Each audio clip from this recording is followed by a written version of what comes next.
काम क्रोध मद लोभ की जब लग घट में खान, क्या पंडित क्या मूर्ख दोनों एक समान। नमस्कार दोस्तों, मैं अविनाश दास रेशनल कबीर यूट्यूब चैनल में आप सबका हार्दिक स्वागत करता हूं। साथियों, यदि चैनल को आप सब्सक्राइब न किए हों तो सब्सक्राइब ज़रूर करें, शेयर करके अपने सभी ग्रुपों में सभी मित्रों तक पहुंचाएं, बेल आइकन को प्रेस करें, ऑल नोटिफिकेशन ऑन करें ताकि हर नया अपडेट आप तक पहुंच सके। कमेंट ज़रूर लिखें दोस्तों और लाइक भी करें। मैंने सतगुरु कबीर साहब की एक साखी आपके सामने रखी है, उसका संक्षेप में अर्थ करता हूं दोस्तों, फिर चलते हैं मनु स्मृति में आज के प्रसंग की ओर। सतगुरु ने कहा, काम वासना, क्रोध वासना, लोभ वासना, छल की वासना, ईर्षा की वासना, जितने मनोविकार हैं उनकी गहरी वासना जब मनुष्य के मन को मथ डालती है तो अपने अनुसार करा लेती है। मनुष्य कभी नहीं चाहता था कि मेरे से ये वाली गलती होनी चाहिए, और वही वाली गलती वो कर बैठता है।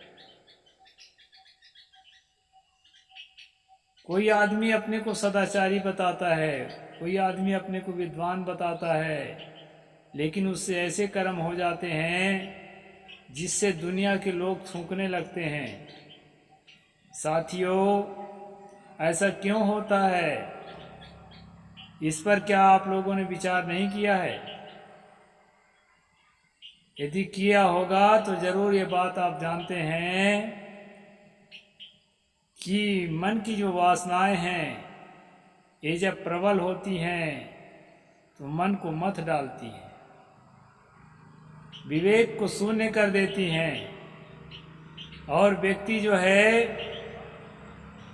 क्या करने योग्य है, क्या नहीं करने योग्य है, क्या बोलने योग्य है, क्या नहीं बोलने योग्य है, क्या खाने पीने योग्य है, क्या नहीं खाने पीने योग्य है, कौन सा काम करने योग्य है, कौन सा काम नहीं करने योग्य है।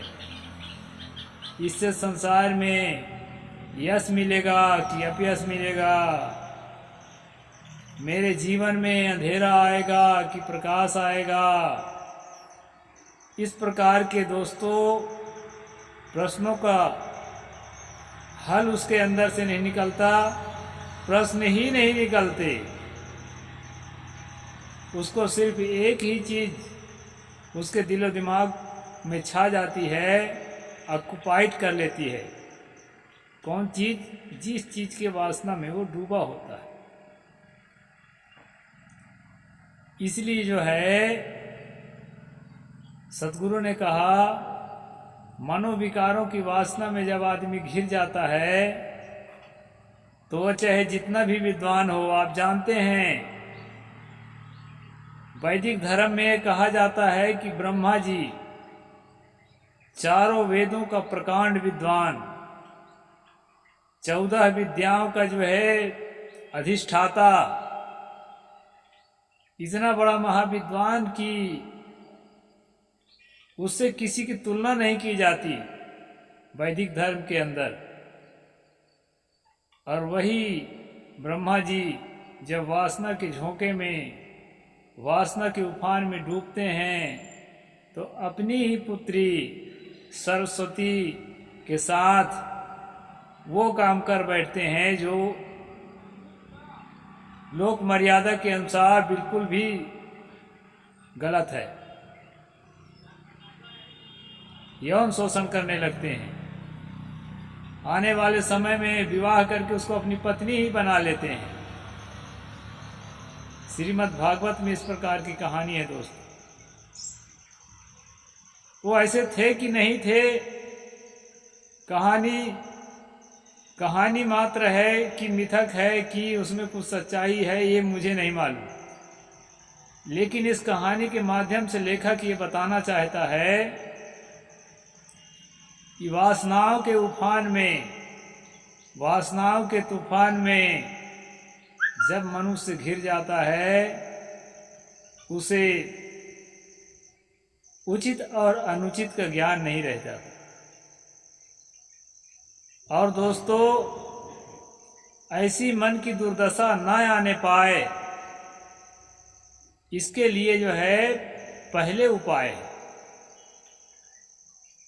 शुरू से अगर केवल अध्ययन प्रवचन में न फंसे रह के साधना पर भी हम ध्यान दें, तब बिल्कुल भी हमारा मन जो है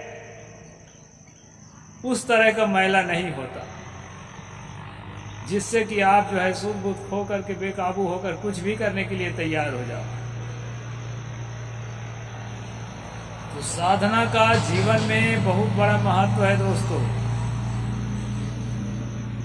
चाहे तथागत बुद्ध के अष्टांगिक साधना हो, चाहे विपस्सना हो, और चाहे सतगुरु कबीर साहब की सहज साधना हो।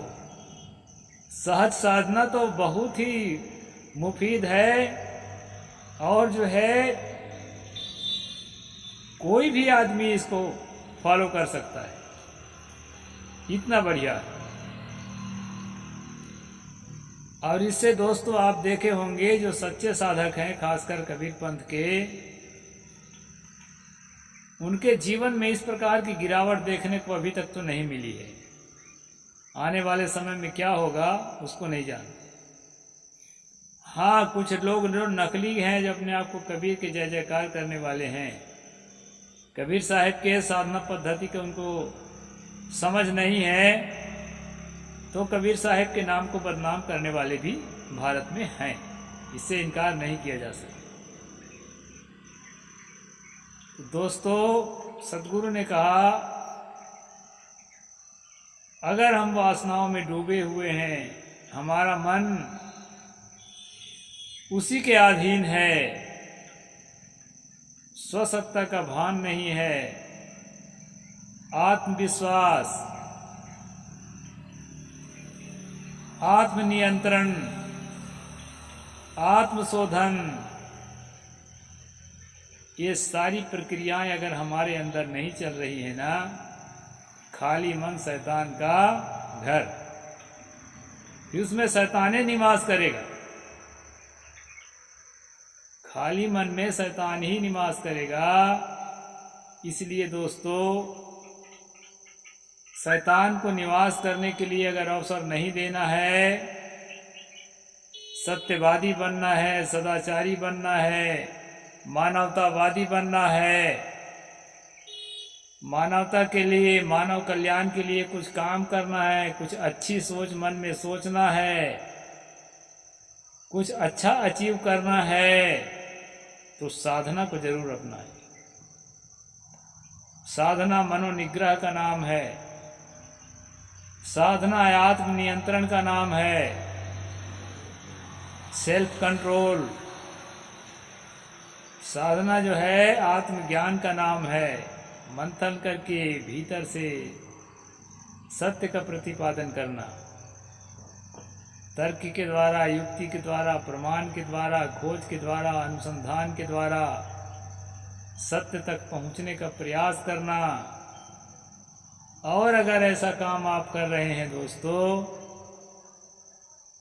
तो सचमुच आप कबीरपंथी हैं। अब ऐसा नहीं कर रहे हैं तो और किसी पंथ में चल जाता होगा भाई, लेकिन कबीर पंथ के हिसाब से आप खरा नहीं माने जा सकते। दूसरों के बारे में मैं नहीं जानता, जिसमें डूबकर जीता हूँ उसके बारे में थोड़ा जानता हूँ और फॉलो भी करता हूँ।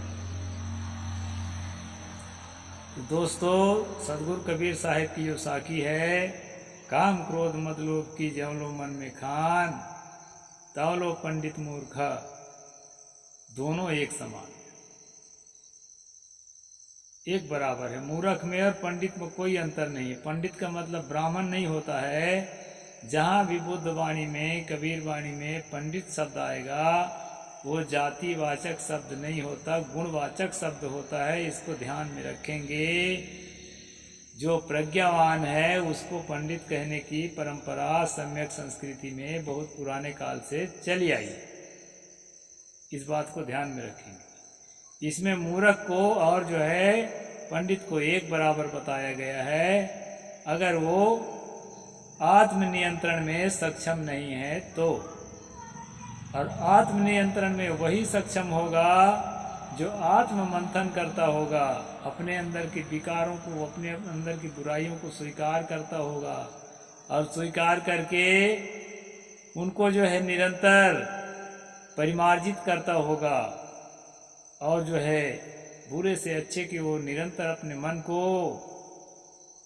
अस्तो माँ सद्गमय, तमसो माँ ज्योतिर्गमय, मृत्योर्मा मृतम गमय, इस भाव में जो रखता होगा तो पक्का है कि वह व्यक्ति जो है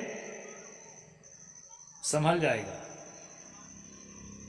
उसमें वो गुंजाइश नहीं है, वो उम्मीद नहीं है जो अभी ब्रह्मा जी के मिथक में हमने देखा है। मैं मिथक ही कहता हूँ। तो इस प्रकार की उसमें संभावना दोस्तों नहीं है।